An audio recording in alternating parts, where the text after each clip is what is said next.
Hello, I'm Terrence McNally, and welcome to another newly recorded episode of Free Forum, A World That Just Might Work. And I'm going to be speaking today with Jeremy Rifkin, author of 20 books about the impact of scientific and technological changes on the economy, the workforce, society, and the environment.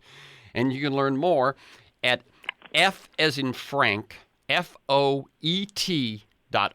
It stands for Foundation on Economic Trends, but FOET.org. After a 3-year hiatus, since Trump's Electoral College victory, I've been doing a new interview every other week. Paul Hawken on climate change, Naomi Klein on her book No Is Not Enough, Arlie Hochschild on her book Strangers in Their Own Land and the Stories That Divide Us, Robert Wright on why he's a Buddhist. This show airs as specials on KPFK 90.7 FM in LA and streams weekly on the Progressive Voices Network on TuneIn. And podcasts are available anytime, anywhere on Apple Podcasts, Podomatic, Google Play, SoundCloud, everywhere you can find podcasts, basically. And as I do every week, I want to plug participation. And here's some organizations and websites you want to be in touch with. One is indivisible.us. Indivisible was started by some former congressional staffers. It's got at least 5,000 local branches. They will send you an email every week telling you how to take part and participate in resistance to the Trump administration and the work forward for the just and healthy planet we all need. Indivisible.us. Two organizations that are long-time organizations that have been primarily digital, but ever since that election, they're working more closely with the grassroots on a national basis. MoveOn.org. MoveOn.org. And in the state of California, Courage Campaign, one word, couragecampaign.org. Two that are very specific, 5 Calls. That's the number 5 and the word calls. 5calls.org, which highlights calls that are relevant and timely to make to your representatives. And Town Hall Project, one word, townhallproject.com, which tells you when your representatives are going to be holding meetings in your district so you can go and meet them face to face. And finally, because climate change is so critical, look into 350.org, the number 350.org. They are the largest and I think the most active global organization working toward climate change. They were big organizers in the U.S. of the recent global climate strikes on the 20th and the 27th. I first met today's guest, Jeremy Rifkin, at a conference in 1989. We were just chatting for a moment. It's been 30 years. At the time, I was acting and screenwriting, and he was talking about climate change. And he was talking about climate change then. He's talking about climate change today. In fact, it was following one of his talks that year in Los Angeles that 2 Hollywood environmental organizations were born.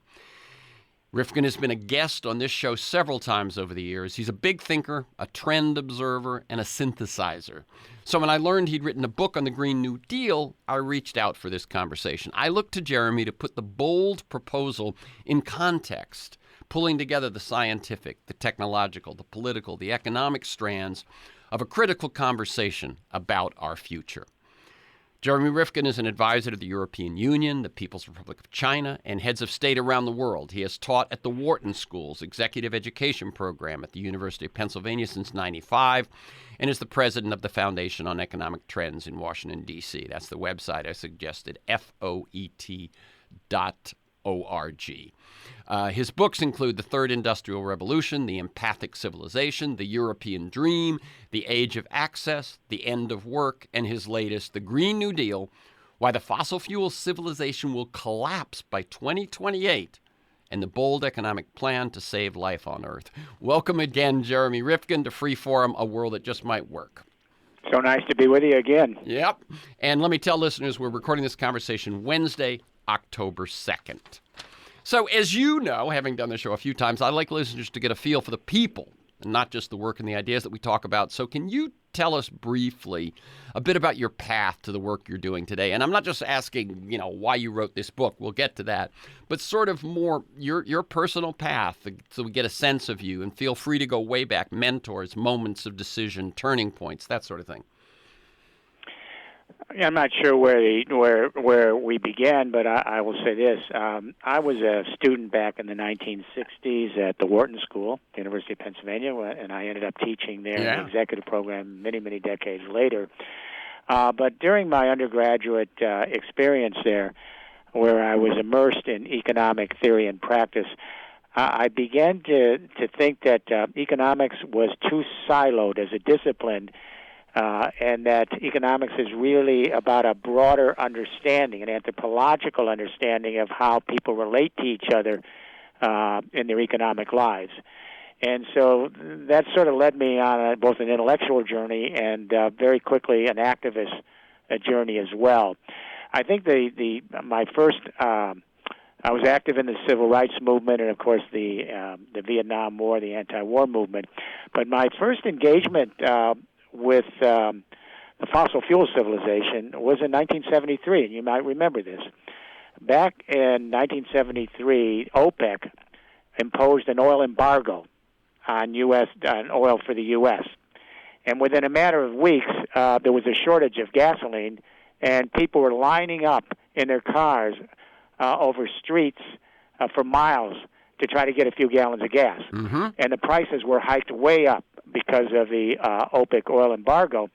And this is the first time that people started to take a look at how oil companies dealt. And the fact is they thought the oil companies were taking advantage of the OPEC embargo by spiking prices and profiting from it.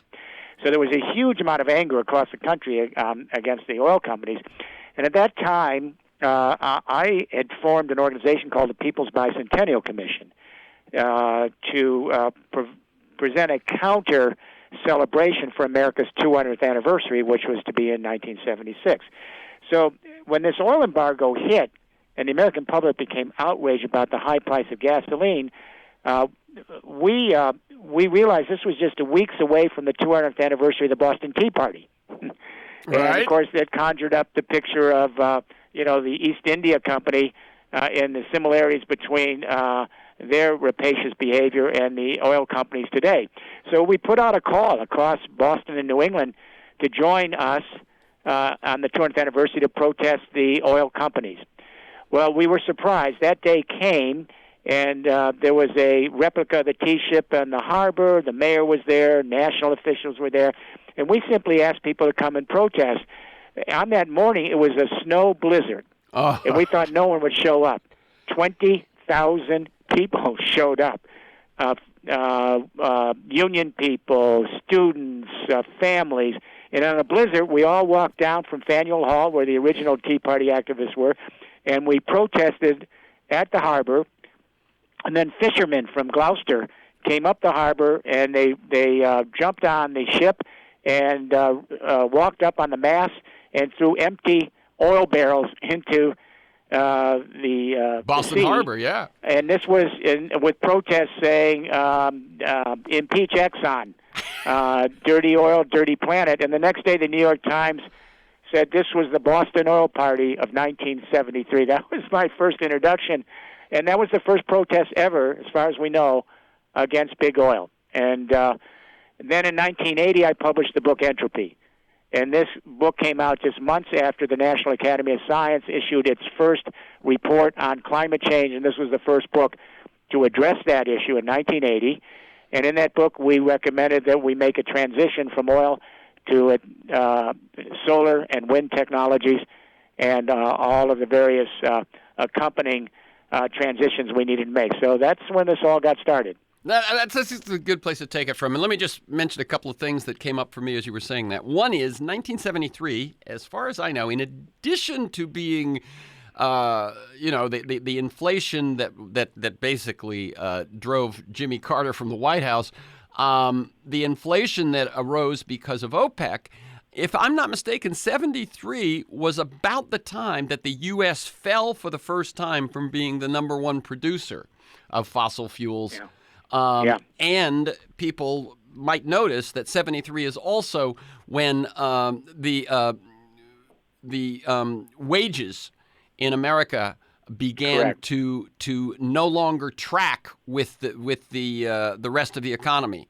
And that was the beginning, really, of of the politicization of the neoliberal agenda, the University of Chicago School. Yep. That's when it started. It all started around the same time. Yep. And then the other thing I was going to say is you were active in a bicentennial organization. I actually did a documentary with Robert Theobald, someone who you probably Oh my gosh. Sure. On the same idea, which was sort of a counter view of the bicentennial.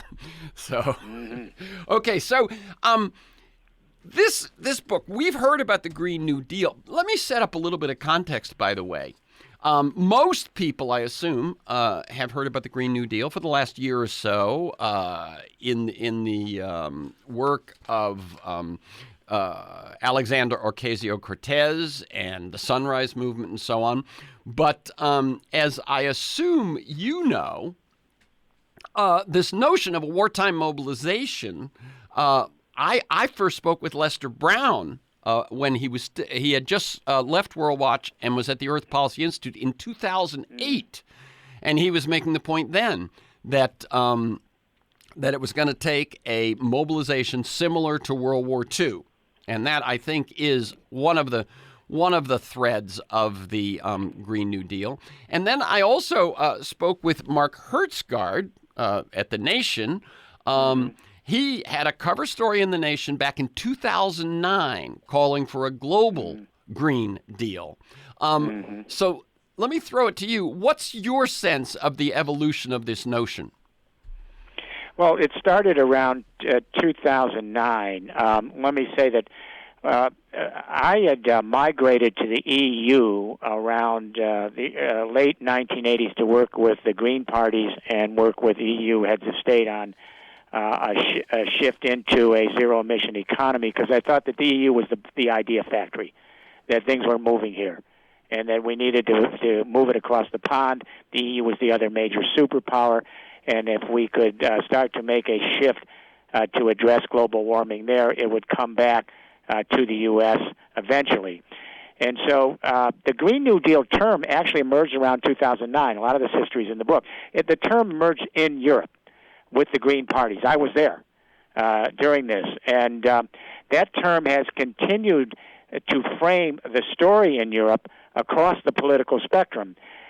So today, 2019, the incoming president of the European Commission, which is equivalent to our president of the United States, Ursula von der Leyen, announced just recently that the Green New Deal would be the centerpiece of the EU plan for the next 5 years, and this time we're going to go all the way and completely move to a zero-emission economy. And then the Green New Deal term then kind of went over the Atlantic when the Green Party candidate, Jill Stein,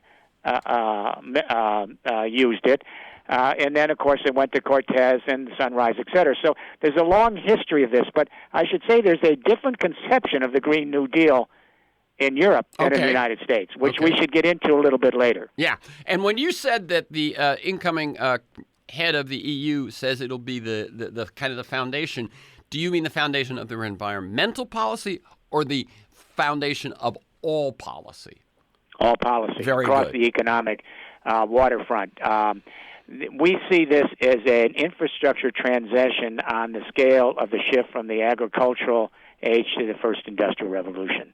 And we want to make sure it's done quick, that we can put this transition and infrastructure in place and be off a carbon-based civilization in less than 20 years. And we think we can do it. So we got this back. So we got 10 years of history in the EU, 10 years kind of in the background it's been around. And then, as I mentioned, it sort of hit the headlines with the election of some progressive folks and the sit-in at Nancy Pelosi's office by Sunrise Movement, the submission by Senator Markey and Representative Ocasio-Cortez of a plan.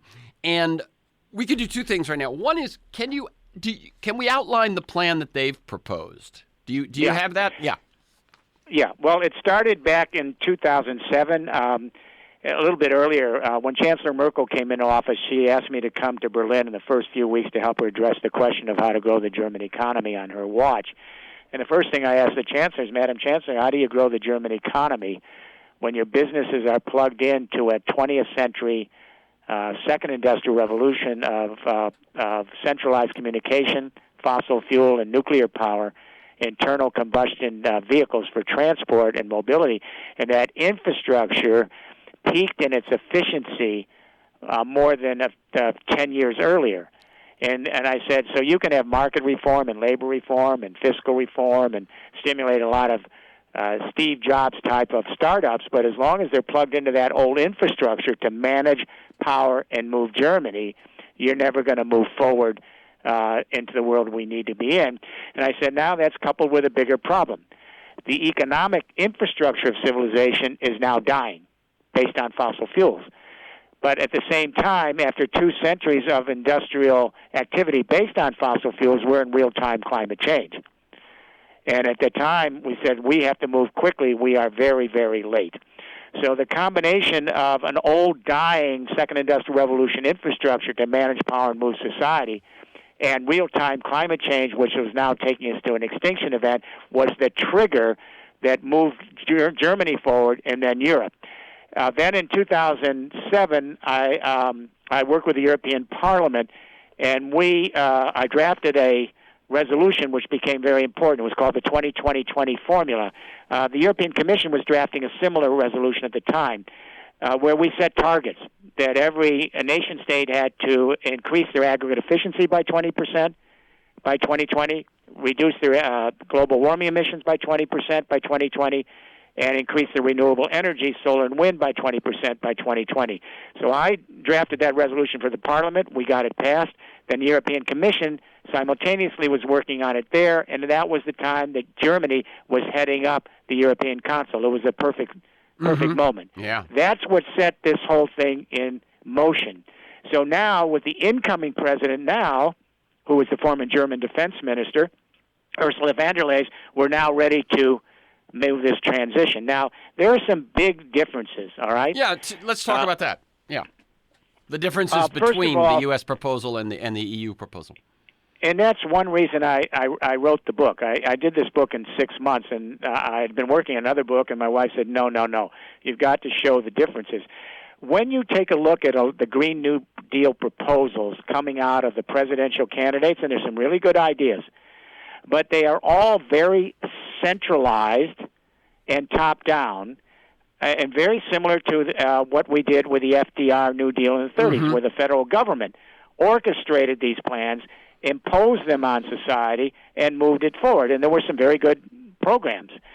The problem is that's not the way infrastructure paradigm shifts emerge. So if you look at all the presidential candidates, it's a laundry list of programs, but there's no narrative. And secondly, they're top-down for the federal government. Here's the rub. The states own 93% of the infrastructure and are responsible for 75% of all the improvements. We are a federal republic. And so anyone that thinks that the federal government's going to impose this and then deploy this like we did in the 1930s is up for a rude awakening. When the first meeting I had with Chancellor Merkel was very interesting. At the end of the day, we had a glass of wine. She said, Jeremy, I like this third industrial revolution, zero-emission society for Germany. And I said, why? She said, you have to understand Germany. We are a federal republic. The regions determine their destiny, and the national government is responsible for codes, regulations, standards, alignment, and the narrative and the enablements. She said, this may not fit one of our neighbors. I won't say what other country that was. But the irony is America is a federal republic. And it's the regions, it's the states and the counties and the cities that are responsible for infrastructure. But if you look at all of these plans coming out of Washington, they look like something out of 1932. But here's where it gets interesting. But there's some good ideas within them. So we have to step back for a moment and ask the question, and I asked this at the beginning of the book. We need a new economic vision for the world. It's got to be compelling, and we need a game plan to deploy it quickly in the developing and industrial world. We've got to be off a fossil fuel civilization, not net off, and most of it within 10 years and all of it in less than 20. So the key is to step back and ask how the great economic paradigm shifts occur. Then we get the roadmap for what we can do in our communities across America. And this is what we've done in Europe.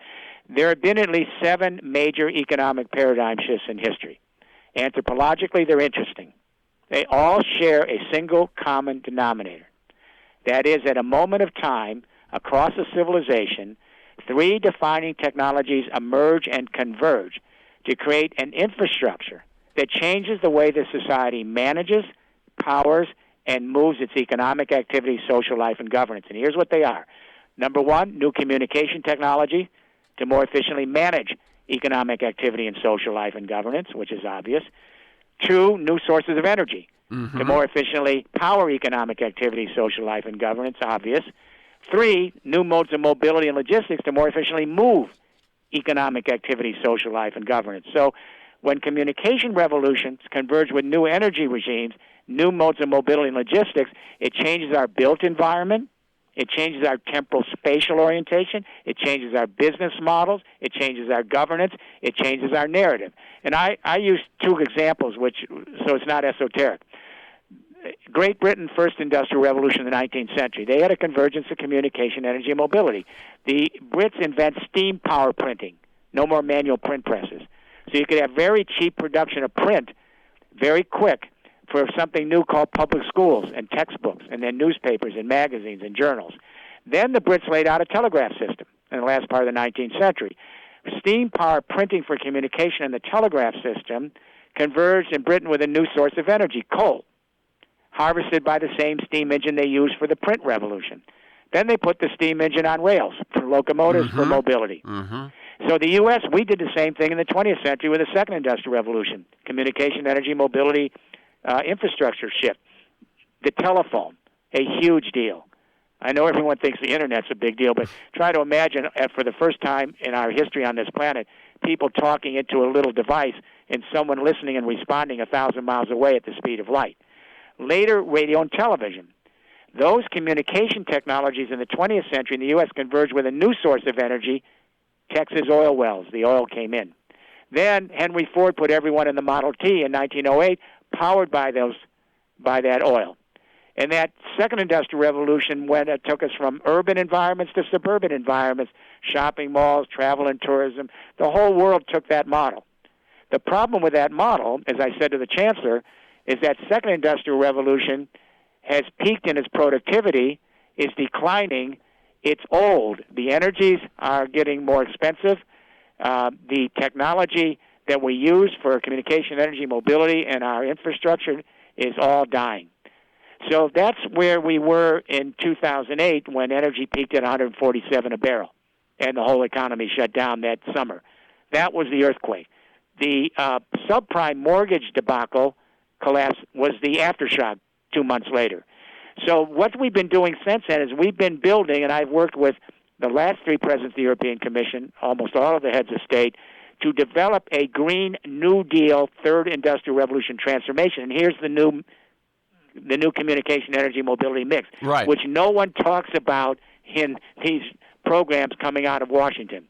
They just laundry list. So here it is. The third industrial revolution is digital. So we're 29 years into the World Wide Web. The communication revolution's here. Everyone's on the Internet. All right? Pretty soon the whole world. 4.5 billion people now on the Internet.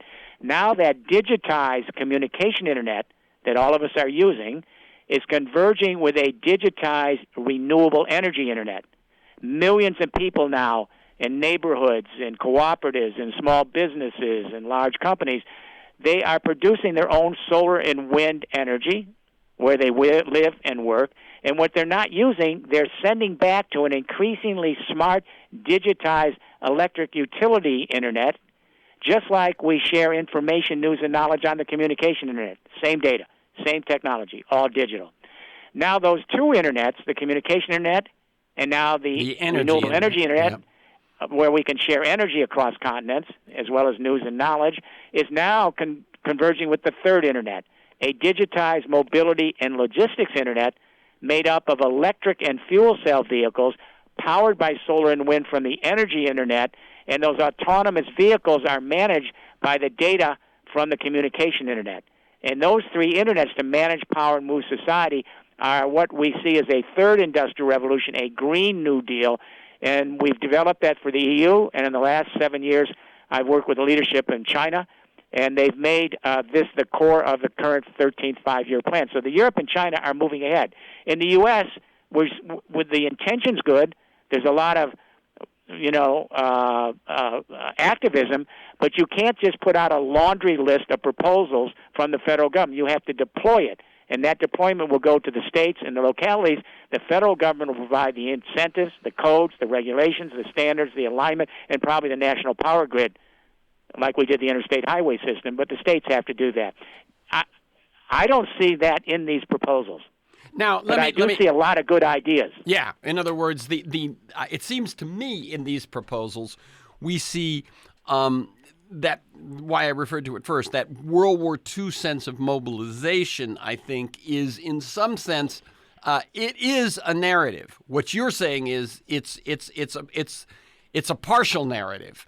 If you don't also deal with what you're talking about in terms of these revolutions, but the narrative that it can be done, the narrative that it can be done quickly, the narrative that we've done it before successfully when faced with a crisis that we could all agree on, I think that's a solid part of it. Then, of course, the individual things of linking, of providing transition training and education so that people don't get left out. So it isn't just technology and it isn't just regulation. It also provides some transition to pick up the slack from the changes that are happening. I think those are very solid. But what you're saying is what it leaves out, and it seems to me you're saying two things. One is a sense of these three digital revolutions and coming together, and how they come together to create an opportunity that makes the other things you want to accomplish actually more easy to visualize and deploy. And the second thing, that by their nature, they are decentralized, and that, of course, World War II was centralized. And so if you begin to work from that analogy or that metaphor, and you are in the federal government, as these folks are, or running for president of the federal government, as these folks are, you sort of say, well, we could do this. What you're saying is that the very nature of these digital revolutions provide the opportunity for decentralization, and that there's much to be gained from looking at it that way. I would say the second thing the thing that fits with that is that when the federal government as it exists right now is actually an obstacle to these things, though these people are saying it could be the engine of these things. Right now it's an obstacle. The activity is at the state, regional, and local level. Oh, well, I agree. Perfectly said, actually. Thanks. I think that's exactly where it is right now. What's missing is the narrative. We have a laundry list. Once we have the narrative and we understand, as you said, the nature of the narrative, we know how it's going to be deployed. When you look at these great infrastructure transitions in history, the engineering of these infrastructures can tell you a lot about how the power is distributed, both the economy, the society, and governance. And while they're not rigid, they give you the outline of what the opportunities and restraints are. So no one pays attention to that anthropologically through history. I think this is the first book, I've done it in a few others, where we really deal with this. I'll give you an example. If you look at the first and second industrial revolution infrastructures, they were all based on fossil fuels. Because remember, it's not just for transport. This whole civilization has been based on digging up the burial grounds of a previous period of history and taking the dead remains, long buried, of plant and animal life in the form of oil, coal, and gas, and taking them up from that ground, that burial ground, and we made it into every single part of this civilization. That's the wealth we've lived off of. And now we have the CO2 from the burning of those fuels. So fertilizers, pesticides, construction materials, pharmaceutical products, preservatives and additives for food, synthetic fiber, packaging, power, heat, and lights, all made out of those burial grounds. And of course, plastics, the new thing that everyone realizes is choking us. Go ahead. So here's the thing. That first and second industrial revolution infrastructures were designed to be centralized, top-down, proprietary in intellectual property, and they had to vertically integrate to create economies of scale to return profits to their investors, because fossil fuels and nuclear power are the most expensive energies to refine, extract, and get to the society. So all the other businesses that come out of that fossil fuel civilization based on fossil fuels had to follow that same infrastructure mandate of centralized, top-down, proprietary, and vertically integrated. So we ended up with 500 global companies, and many of them were trying to transition their plans. 500 companies, Fortune 500, they're responsible for 1/3 of the GDP in the world, and they only have about 65 million people out of a workforce of 3.5 billion, which tells you a lot about the maldistribution, the inequality, because the infrastructure created it and the businesses that then moved toward it. Now, as you said, the third industrial revolution infrastructure for a Green New Deal, it's digital. And every digital native under 40, millennial Gen Z, will get this. The infrastructure is designed, engineering-wise, to be distributed, not centralized. It works best if it's open and transparent and not enclosed, because you want the network effect. The more in the network, the more everyone benefits. And it scales laterally and favors cooperatives rather than vertical integration. Now, you can try to monopolize it like the internet companies are trying to do, telecom companies, but you lose the productivity. You lose the efficiencies. So, at least in terms of the platform, what we are beginning to see in Europe is that this is leading us from globalization to glocalization. This is part of the narrative. With globalization, when you had these centralized infrastructures based on fossil fuels, it led to national markets, then global markets, and then top-down global corporations managing it because of the nature of the platforms. What's happened now, and we're seeing this in Europe in real time, because I'm working with them on the deployment. So if you go to places like northern industrial France, the Rust Belt, we did the plan for that whole region of France and other regions. If you go to these regions, it's not just Catalonia or Quebec or Scotland, all over the world, communities are now beginning to deal with each other virtually and physically in a global infrastructure where the fixed and marginal costs are so cheap they can bypass nation states. They can bypass global corporations in many instances and begin to engage each other directly through SMEs, small and medium-sized enterprises, through cooperatives, all platforms. So we're beginning to see a shift from globalization to glocalization, where localities are beginning to work with each other all over the world. This is happening very quickly.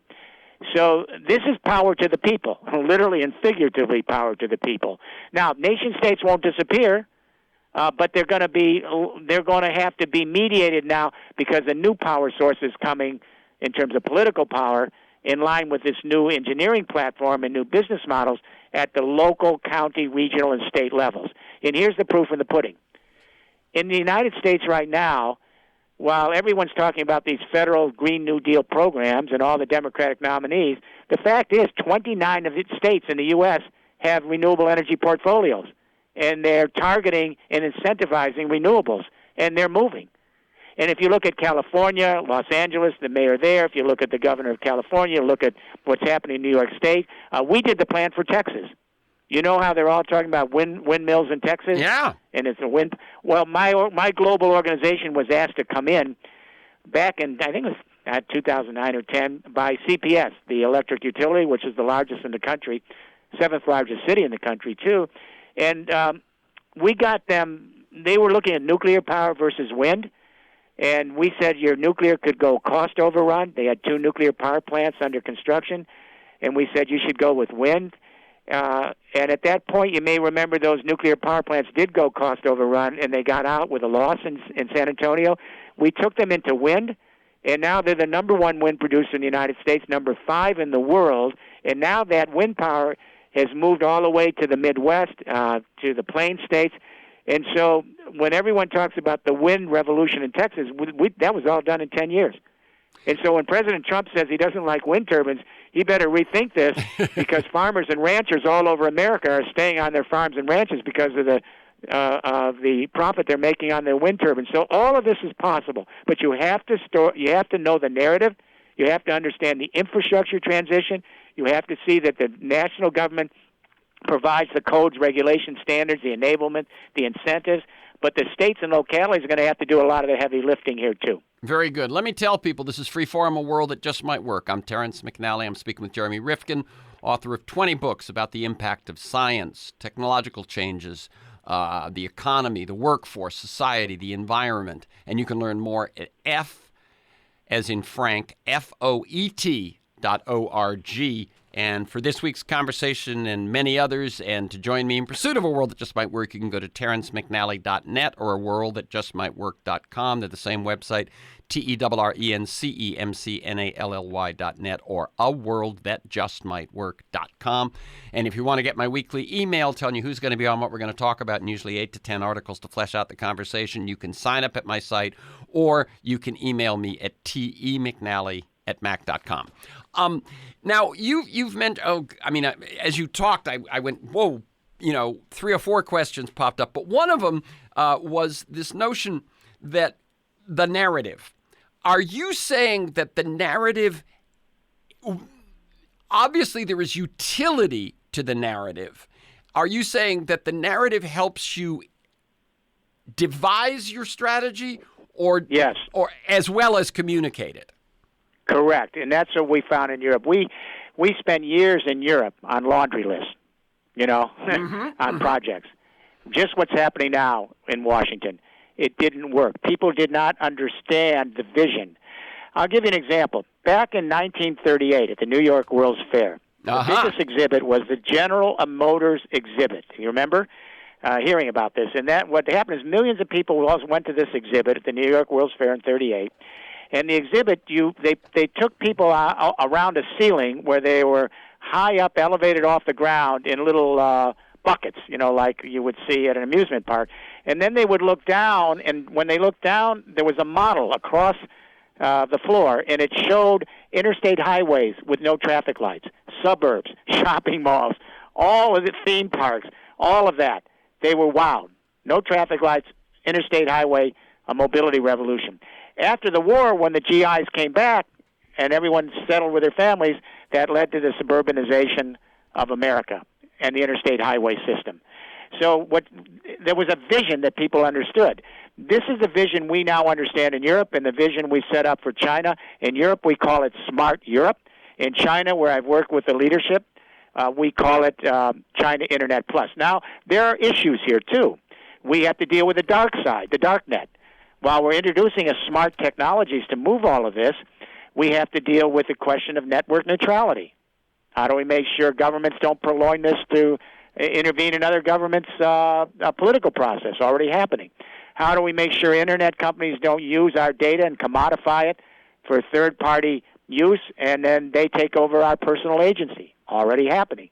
How do we prevent cyber terrorism and cyber crime? Already happening. So in Europe, we are really on this at the EU level, as you know, moving to make sure with antitrust, with regulations, that we make sure that this technology works on behalf of communities. It is not the purview of global corporations setting up surveillance for their own commercial property. Now, by the way, let me cut in for a second, Jeremy.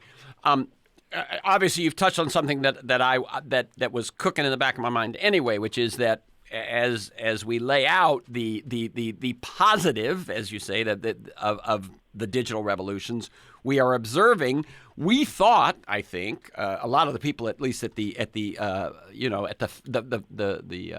founders of the internet and so on, saw that as a pathway to decentralization. And then we end up with these 5 giant corporations, which not only are the opposite of decentralization, but dominate us at the level, I think, of neurotransmitters. Do you know what I mean? It's like... Yes, I understand what you're saying. You understand what I'm saying. They have tapped into they not only control things, but they're tapping into your dopamine cycles and so on. This is scary stuff. I noticed that Europe has been much more aggressive.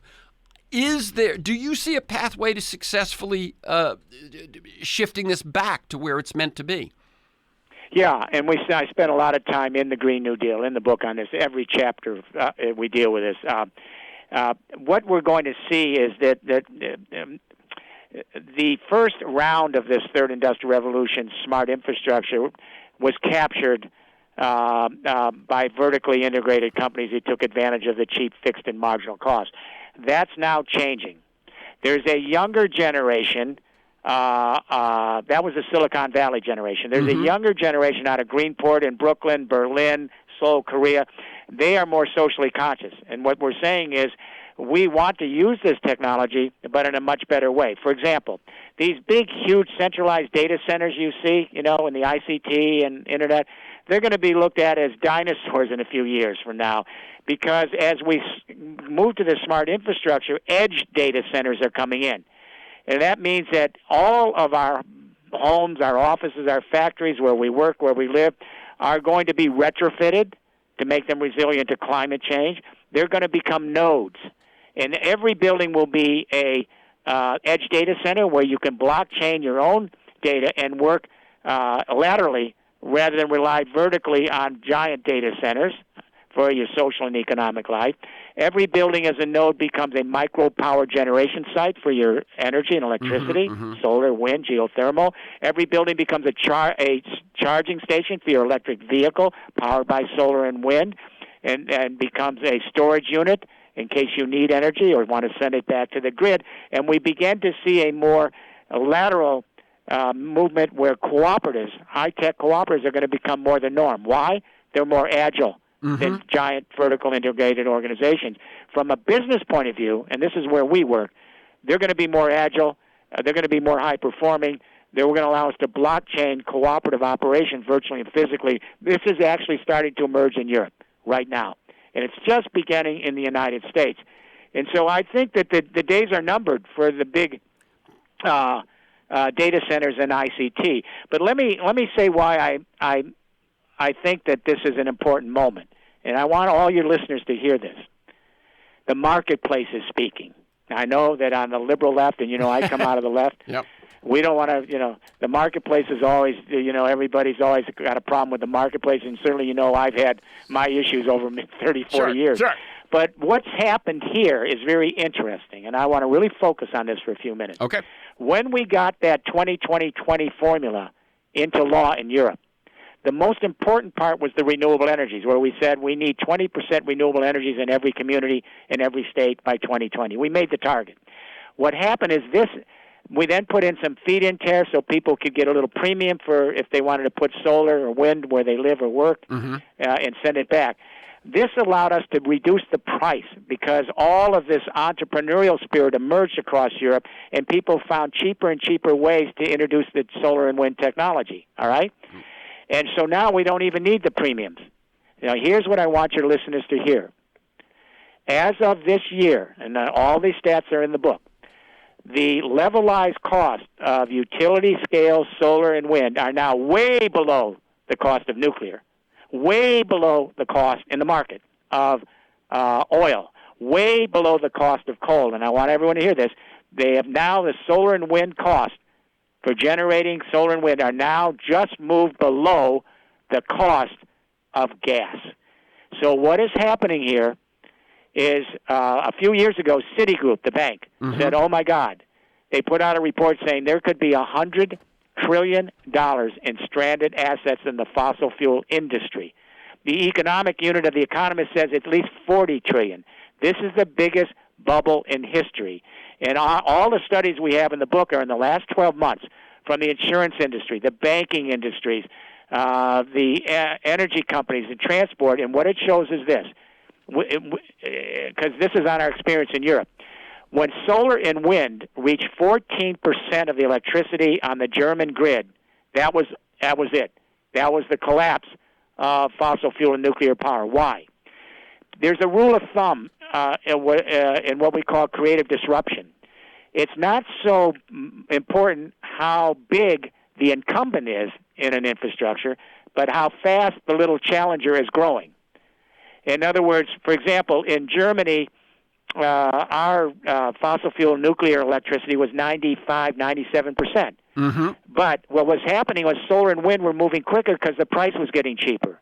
So when solar and wind got to 14% of the electricity because the price was plummeting, that did it. And that collapsed fossil fuel and nuclear, and they lost hundreds of billions of dollars. So what we've seen in the book, we have studies now the United States will hit 14% of solar and wind around 2022 or 3. Oh. But globally, it'll be around 2026. So we're beginning to see this. The ICT, telecom, internet sector is already decoupling from fossil fuels. They're all going off-grid. Solar and wind's cheaper to protect their centers. Now the electric utilities are moving off of nuclear and fossil fuel because now solar and wind is cheaper. And here's the big one, transport. So right now, EVs are only 2% globally, right. Okay? They are growing exponentially. So the studies we have in the book from the auto industry, and we work with a lot of these industries. We work with the auto industries. I was just with all the auto industries in Chicago 2 weeks ago laying this out. And what's happened is in the transport industry, the EVs are getting so cheap that the unsubsidized cost of an EV, electric vehicle, will be competitive with internal combustions by 23 and cheaper by 25. And when you say that, just so I can clarify, and I don't want to, you mean the cost of purchase or the cost of lifetime? Purchase. Okay. Purchase. So by 2028, there are studies in the book. These are from the top consulting organizations in the industry.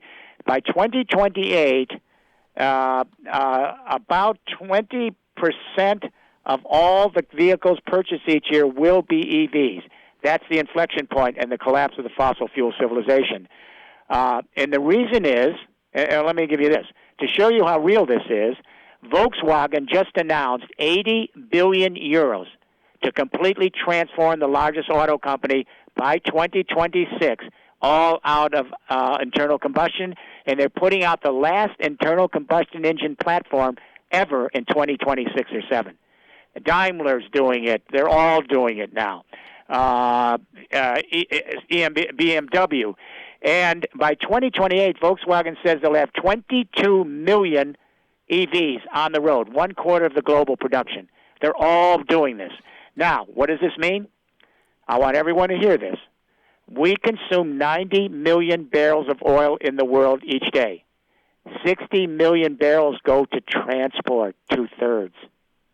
This is the collapse of the fossil fuel civilization. So the market is speaking, and no matter what kind of lobbying interest the fossil fuel industry does, it's going to be very, very, they can't keep up with the market. Now, the market, the invisible hand, can't do it alone. So in the Green New Deal, in the book, we say, the market is showing that this is collapsing. But it's going to be up to local governments, states. It's going to be up to communities to now build out this new third industrial revolution, Green New Deal infrastructure quickly to fill that vacuum because of the collapse of the fossil fuel civilization. So if businesses don't create infrastructure, government does at the local, state, and level, and the national level. So the big mission here is to move with the states, move with the localities, have the federal government put in the codes, regulations, standards, incentives, and targets. But we've got to do that quick because right now, this is a great moment. The market is collapsing the fossil fuel civilization, and our studies show it will collapse with the biggest bubble in history by 2028. And those are the studies in the book from all the leading banks, financial institutions in the last 12 months. Our mission now is we better get organized in each community with community involvement as if we were in a disaster relief moment and build out this new infrastructure. That requires social capital, civil society engagement, local and state government engagement, all over the United States right now. The moment's here and the opportunity is here. Couple of questions. And you can answer this one pretty quickly, but a lot of people that I read and that I talk to say to do it as quickly as we're talking, to do the transition that's going to be necessary to confront climate change, we're going to need nuclear in the transition. You don't think so? Absolutely not. Don't need it. Now, we have nuclear power plants still online. I'm all right if they live out their normal life expectancy, not beyond. Okay. Not beyond, all okay. right? We don't need them. They're too expensive. Okay. And certainly no new nuclear power plants need to be built. It's ridiculous. Okay. But that's also true with natural gas, coal, and oil. Right. What's happening is, this is so sad, we have banks financing national gas power plants because they say, oh, well, they're not as dirty, and they're a transition. That was true 10 years ago, not now. Right. Now what's happened is the reason they're collapsing in Europe is solar and wind is not only cheaper, but we do not need gas-fired power plants to back up intermittent energies. There's so much solar and wind coming in, we don't need them. And we don't need natural gas power plants to back up intermittent energies because as we digitize this utility, electric utility, internet, the actual data that we're using helps us aggregate when certain energy should be used or not, how to turn your utilities up or down in your homes and businesses so you can make money and not spend as much. So in other words, the actual analytics and data allow us to manage the generation of solar and wind from millions of players so that we can know when we need for peak moments, when we don't need it for peak moments. We simply don't need natural gas power plants in any way. So they're being stranded because they'll never be used. So they're putting in all these pipelines and all these plants. They're never going to use them. So two things about this bubble, right? First, I want to make sure people understand what you're saying, is that much of the investment in the world, whether it's banks, pension plans, universities, and so on, when we talk about divest from fossil fuels, what we're actually saying is you own stock in companies whose value is based to a great extent not on what they're selling today only, but on what they own in the ground or in the ocean. And when the tide turns, no pun intended, and that there's no longer economic value in you pulling that out of the ocean or out of the ground, those are going to be $1 billion of stranded assets, and that's a crash like we haven't thought of before. It's the greatest crash in history. It's the greatest disruptive moment, and it's the greatest opportunity. And that's why in the back cover of the book we've got Sir Richard Branson saying this is the moment. We got Sharon Burrows, the head of the International Trade Union Federation, saying let's move.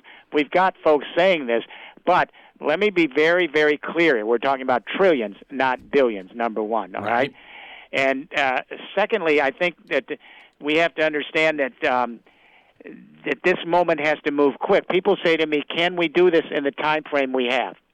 So in the book, and we work with the largest electric utilities and transport companies in the world, et cetera, here's what we think can happen. The first industrial revolution, the juvenile infrastructure, was laid out between 1860 and 1890. The railroads, the Homesteading Act, putting in the universities and land-grant colleges to train everyone, putting in the telegraph systems. It took 30 years. The second industrial revolution infrastructure was put in between 1908 when the Model T came out, electrification, the telephone, and we got a juvenile infrastructure in 25 years by 1933 because the second industrial revolution could build off the infrastructure still there from the first. Right. The third industrial revolution will take less than 20 years. We can put a juvenile infrastructure in place. This we know in Europe and China we're doing it, and now in America, I want everyone to hear this. We can put a juvenile national power grid that can manage solar and wind energies from millions of players. We can put the juvenile infrastructure in across the country in less than 10 years, and the mature infrastructure to coordinate energy like we coordinated mobility on the interstate highway system in another 10. So we can also get to 50% solar and wind by 2030 and 100% by before 2040. And I don't mean net zero, where you still have other forms. I believe we can do that. It'll be 10 years for a juvenile transformation, and within less than another 10 years, the late 30s, to a complete transformation of society. Now, will it get us there in time to stay under 1.5? I don't know, but this scenario is the only narrative I know, and when I meet with heads of state, I say to them, do you have another idea? Tell me what it is. Yeah, no, it's funny. And I wait for a minute. Yeah, sure. Silence.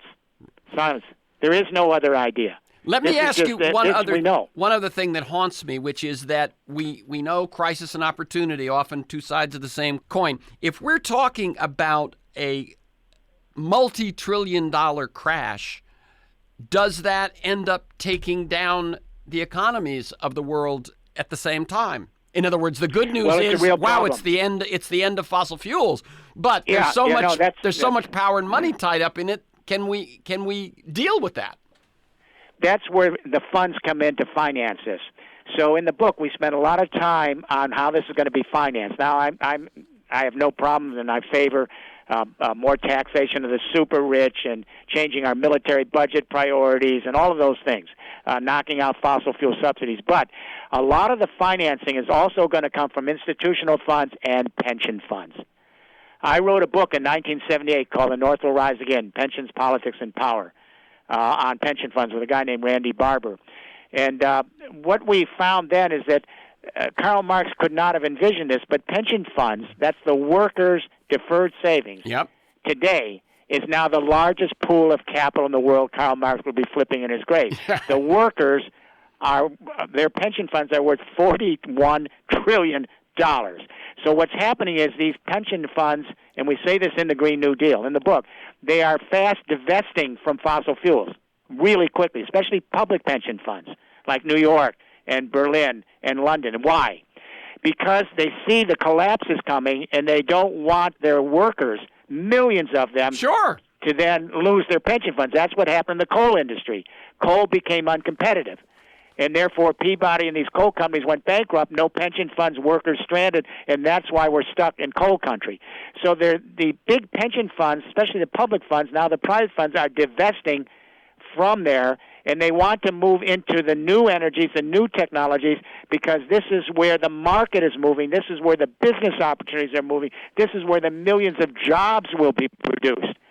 So the key here is you got to bring in the labor movement. You got to bring in the public and private pension funds, along with other types of enablement. It isn't just about taxing the rich, which I'm in favor of. Right. No, so it sounds like it's about more government debt. The money's there. Here's the problem. We got to wrap it up. No scale. We got to wrap it up. It sounds to me like what we need to accelerate divestment so that the people who have the money in those assets, it doesn't become a global crash, and accelerate infrastructure so that we're able to cope with the shift as it happens. And one final sentence on that. What that means, what's missing is scaled projects. In other words, the pension funds are saying, we're hungry, we want to scale whole cities. What's missing now, and this is where we have to move, the cities, the counties, the states have to create roadmaps like we've done in Europe for infrastructure transition, because the money is sitting there saying, please, we need large-scale transitions of these cities. So they have something to shift that money into. Correct. That's all we're seeing are little pilot projects. Yeah. So you go to a city anywhere in the world, and they got their little hydrogen bus, their lead building, their little bike path. The money is now there. It's getting out of fossil fuels. It's collapsing. They're desperate for cities to take the responsibility, and counties and states in the U.S. like we're doing in Europe, and they have to come up with programs to put this infrastructure in. This means the whole community has to be engaged. The book is The Green New Deal, Why the Fossil Fuel Civilization Will Collapse by 2028, and you heard that, and then The Bold Economic Plan to Save Life on Earth. The website is FOET, that's F as in Frank, FOET.org. For this conversation and many other interviews, articles, transcripts, and to join me in pursuit of a world that just might work, go to TerrenceMcNally.net or aworldthatjustmightwork.com. They're the same website, TERRENCMCNALLY.net or aworldthatjustmightwork.com. If you want to receive my weekly email announcement of guests and issues, plus 8 to 10 articles fleshing out the context and the conversation, email me at temcnally@mac.com or sign up at my site. You can also subscribe and listen to the Freeform podcast on iTunes, Google Play, SoundCloud, anywhere you can find it. And you will find years of podcasts there. Michael Lewis, Jeremy Scahill, Naomi Klein, Robert Reich, Van Jones, Connie Rice, Greg Boyle. You can also follow me on Twitter at McNally Terrence. Thanks to G. Lee, Mark Maxwell, Teddy Andrews in production, George Vasilopoulos at Progressive Voices, and most of all, you, my listeners. Please share this podcast widely. Thank you, Jeremy Rifkin. Keep up the good work. Thank you very much.